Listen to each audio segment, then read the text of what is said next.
दोस्तों, 14 सितंबर 2024 सोमवार के दिन करीब 400 वर्षों बाद एक दिव्य और दुर्लभ संयोग बनने जा रहा है, क्योंकि इस दिन साल की सबसे बड़ी एकादशी परिवर्तनी एकादशी पड़ने जा रही है।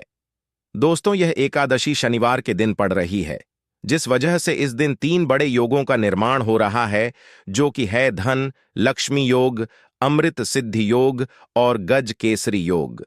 दोस्तों, इन तीन योग के निर्माण की वजह से भगवान विष्णु और महालक्ष्मी की असीम कृपा बरसने वाली है।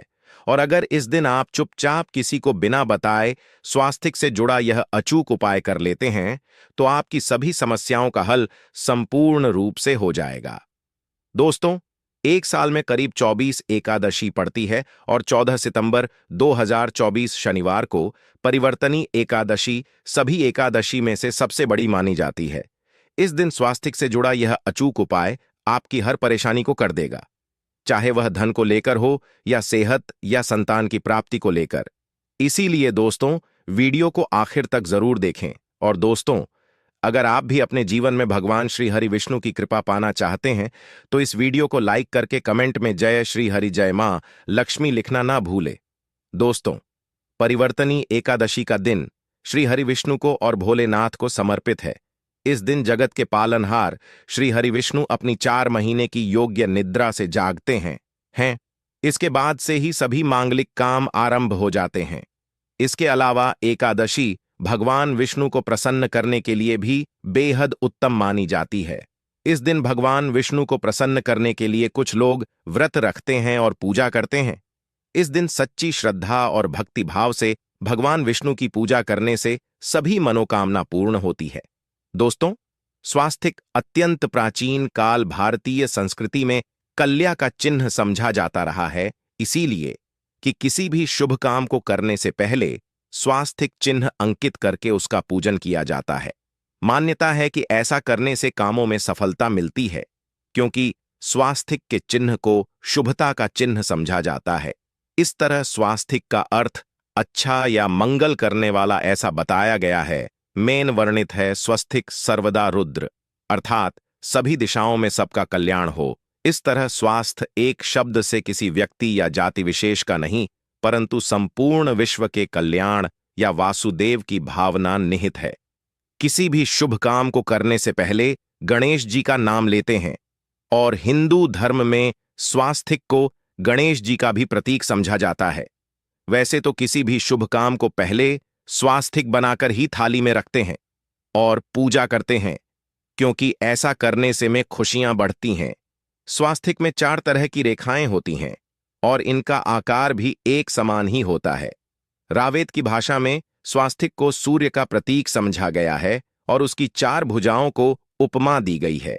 पौराणिक मान्यता है कि 4 दिशाओं यानी पूर्व पश्चिम उत्तर दक्षिण की ओर ये 4 भुजाएं इशारा करती हैं, और हिंदू धर्म में इनको 4 वेदों से जोड़कर भी कहा जाता है, यानी ऋग्वेद, यजुर्वेद, अथर्ववेद और सामवेद।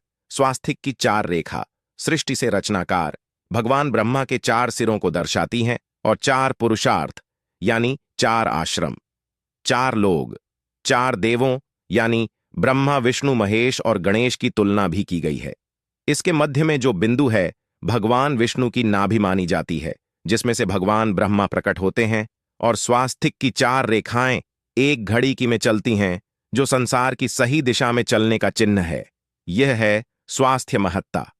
इस एकादशी दिन घर के मुख्य द्वार पर शुभ मंगल चिन्ह स्वास्थिक स्वरूप बनाएं। आप चावल और कुमकुम की सहायता से बना सकते हैं, चावल और हल्दी के घोल से बना सकते हैं, या फिर कुमकुम यानी सिंदूर और घी, सिंदूर और तेल मिलाकर के भी बना सकते हैं। ऐसा करने से वास्तु दोष दूर हो जाता है। इससे मनोकामना हो की पूर्ति हो जाती, घर से क्लेश कलह बेचैनी दूर हो जाती है, तंत्र मंत्र क्रिया से भी रक्षा होती है। इसे शुभ काम के पहले अंकित किया जाता है, क्योंकि स्वास्थिक को मान सम्मान, सफलता और उन्नति का प्रतीक समझा जाता है। स्वास्थिक हर दिशा से देखने पर एक ही सम्मान लगता है। आपने उल्टा स्वास्थिक की देखा होगा, परंतु उल्टा स्वास्थिक के उपाय अलग होते हैं और सीधे स्वास्थिक के उपाय अलग होते हैं। अगर जीवन बहुत परेशानियां हो तो एकादशी के दिन तांबे या चांदी का स्वास्तिक प्राण प्रतिष्ठा करवाकर घर की चौखट पर लगवा दो। बाजार से अलग अलग साइज के मिल जाते हैं, उसे लाकर पूजा घर में रखकर पूजा करें। इससे घर में लक्ष्मी का वास हो जाता है। लक्ष्मी प्राप्ति हेतु चांदी का स्वास्तिक नवरात्रों में भी लगाया जाता है, परंतु सबसे अच्छा है कि सिंदूर और घी या तेल मिलाकर के यह या फिर चावल और हल्दी के घोल से बना दे के मुख्य द्वार पर स्वास्तिक बनाते हैं तो ज्यादा बड़ा मत बनाइए। 9 अंगुल से बड़ा बिल्कुल नहीं होना चाहिए, 3-4 अंगुल का बना यह उत्तम होगा। अगर आपके घर के सामने पेड़ या खंभा है तो वास्तु दोष उत्पन्न होता। ऐसे में वास्तु दोष के प्रभाव को स्वास्तिक रोकता है। स्वास्तिक का चिन्ह देवता को प्रसन्न करने के लिए खासकर बनाया जाता है। एकादशी तिथि पर आप थाली में या चौकी पर स्वास्तिक बनाकर उस पर मूर्ति करते हैं तो देवता प्रसन्न हो जाते हैं। आप चाहे तो घर के मंदिर में इष्ट देवता के पास स्वास्तिक का चिन्ह रख सकते हैं। तो दोस्तों, स्वास्तिक के कौन कौन से उपाय घर में लाते हैं, धन प्राप्ति कराते हैं, जानते हैं इस वीडियो में। परंतु दोस्तों, उससे पहले आपसे रिक्वेस्ट करते कि वीडियो को लाइक जरूर करिएगा, दोस्तों को शेयर कर दीजिएगा। और अगर अभी तक आपने चैनल को सब्सक्राइब नहीं किया है तो चैनल को सब्सक्राइब करके बेल जरूर दबाइए। दोस्तों, इस एकादशी पर मुख्य द्वार की दहलीज के दोनों तरफ स्वास्तिक का चिन्ह बनाकर उसकी पूजा करें। स्वास्तिक पर चावल की ढेरी बनाएं और एक एक सुपारी रख दें। तो ऐसा करने से अपार धन की प्राप्ति होती है, कामों में सफलता मिलती है।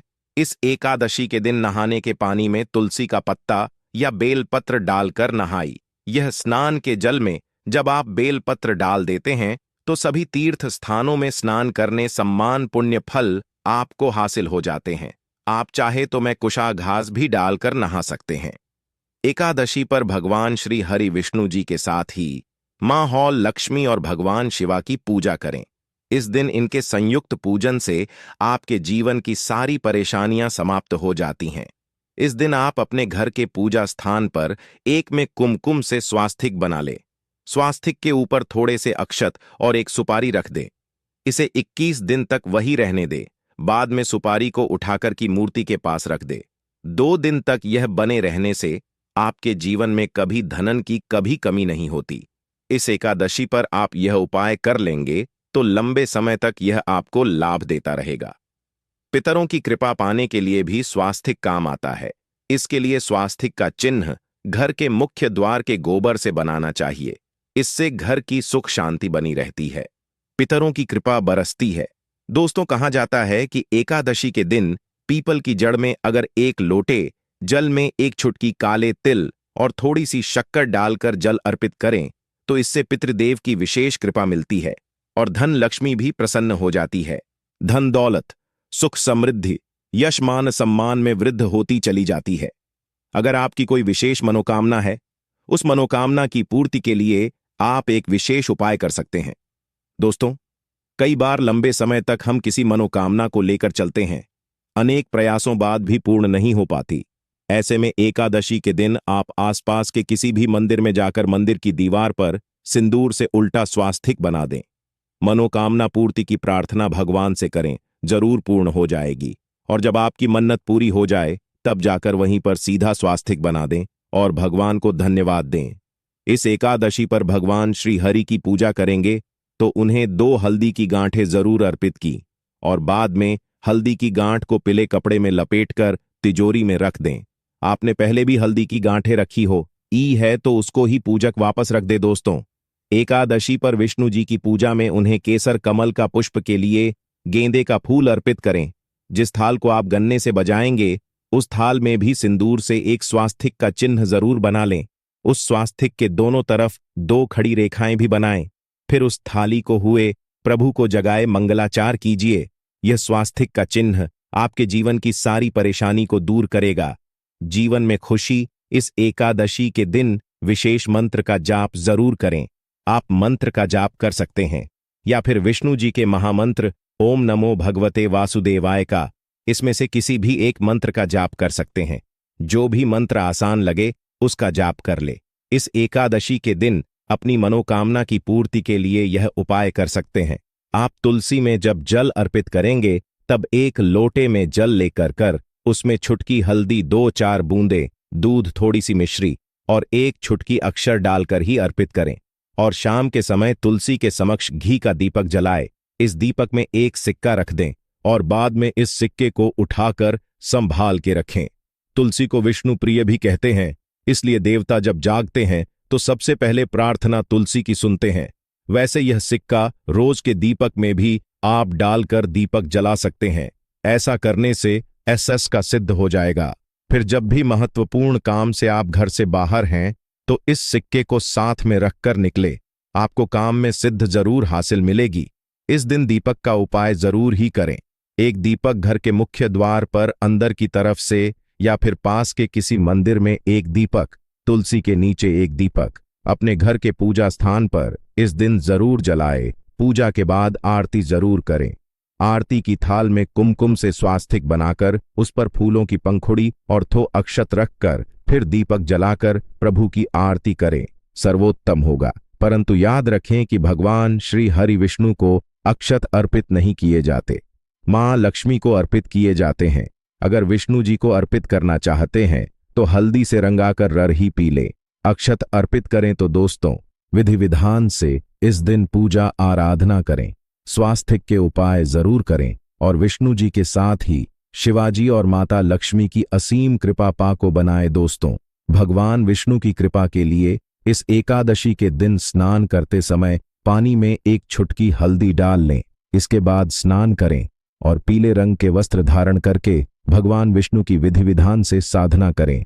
इस एकादशी के दिन श्री हरिका सबसे पहले गाय के दूध से और फिर शंख में गंगा जल भरकर स्नान कराए। इसके बाद उन्हें पीले रंग के वस्त्र अर्पित कर मानता कि इस एकादशी के दिन ऐसा करने से भगवान विष्णु का विशेष आशीर्वाद हासिल होता है।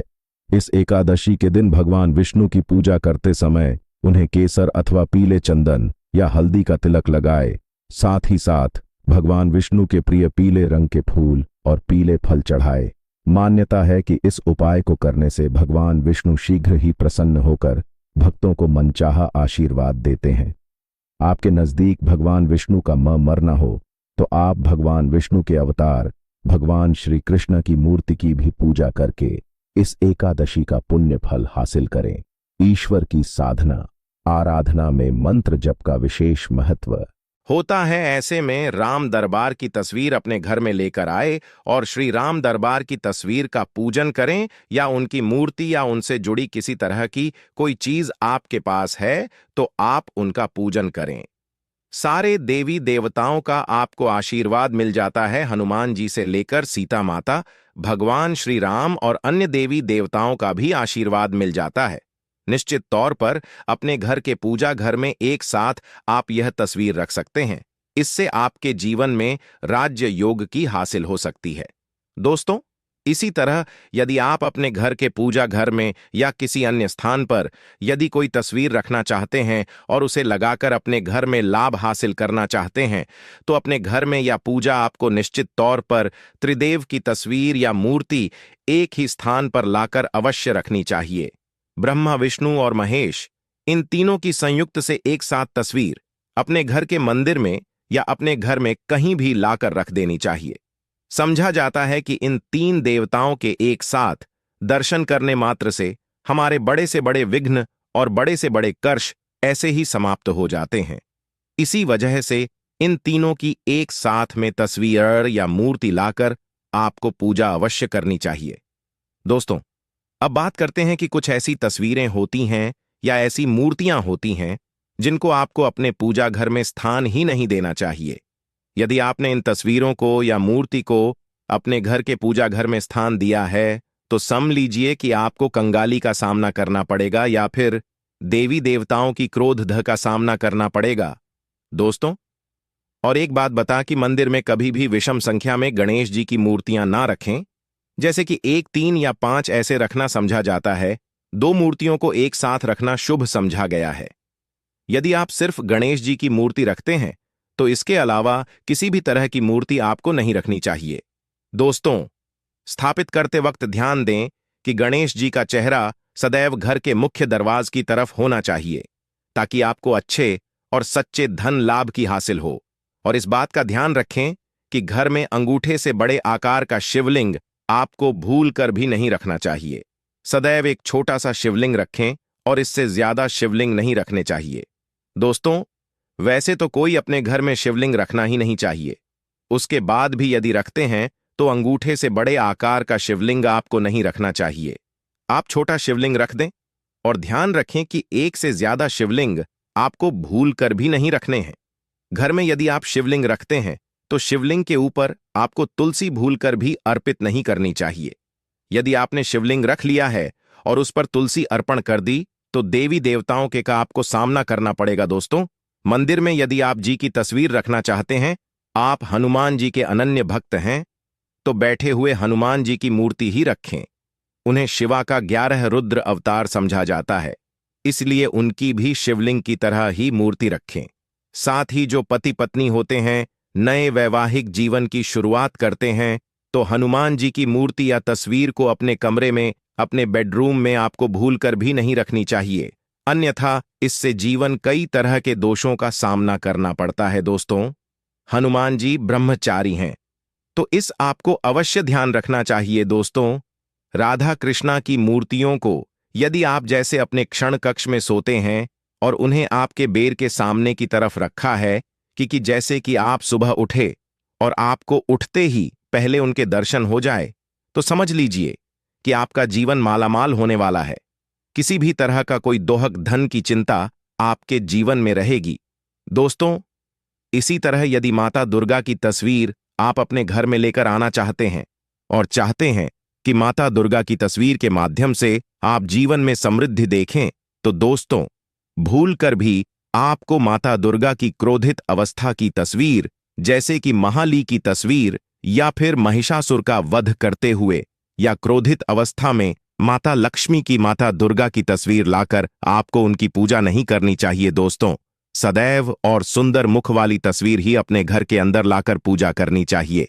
इसे बहुत ही शुभ और मंगलकारी समझा जाता है। दोस्तों, इस बात का ध्यान रखें कि यदि आप अपने घर में मूर्तियां रखते हैं तो आपको इन पर भूलकर टूटे चावल नहीं चढ़ाने चाहिए, और बेहतर होगा कि आप हल्दी में चावल को पीला करके ही वह चावल चढ़ाएं।